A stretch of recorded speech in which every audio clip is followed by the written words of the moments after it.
તમે લોકોએ ધોરણ 10 ની એક્ઝામ આપી છે કે ધોરણ 12 ની એક્ઝામ આપી છે? તમે લોકો અત્યારે તમારા રિઝલ્ટની બહુ જ આતુરતાથી રાહ જોઈ રહ્યા છો. ઇલેક્શનનો ટાઈમ છે. આજે 7th મે થઈ છે અને 7th મે આજે ઇલેક્શન કમ્પ્લીટ થયું છે. તો તમારું જે રિઝલ્ટ જે છે સ્ટાન્ડર્ડ 10th સ્ટાન્ડર્ડ 12th માં સાયન્સ, કોમર્સ અને આર્ટ્સ, એની હું ડેટ્સ તમને અહીંયા કહેવા જઈ રહ્યો છું. એપ્રોક્સિમેટ એ ડેટ્સ ઉપર તમારું રિઝલ્ટ આવી જવાની શક્યતા 110% છે. જો તમે લોકો 12th સાયન્સમાં હો તો અને એન્જિનિયરિંગમાં એડમિશન લેવાનું હોય તો તમે 9898500437 પર તમે લોકો વોટ્સએપ કરી શકો છો કે સર અમારે 12th પછીના એન્જિનિયરિંગ એડમિશન ગ્રુપમાં જોડાવું છે. આપણે એની આખી એન્જિનિયરિંગ એડમિશન પ્રોસિજર સ્ટાર્ટ કરી દીધી છે. મિસ ના કરતા. હવે સ્ટાન્ડર્ડ 12th સાયન્સનું 10 મે ની આજુબાજુ રિઝલ્ટ આવશે.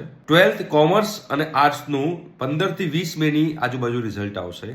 અને સ્ટાન્ડર્ડ 10th નું જે રિઝલ્ટ જે છે 20 મે થી 31 મે ની વચ્ચે સ્ટાન્ડર્ડ 10th નું રિઝલ્ટ આવવાની પૂરેપૂરી શક્યતા છે. તો તમે આ ડેટ્સ તમારા મગજમાં ઘુસાડી દેજો. અને જો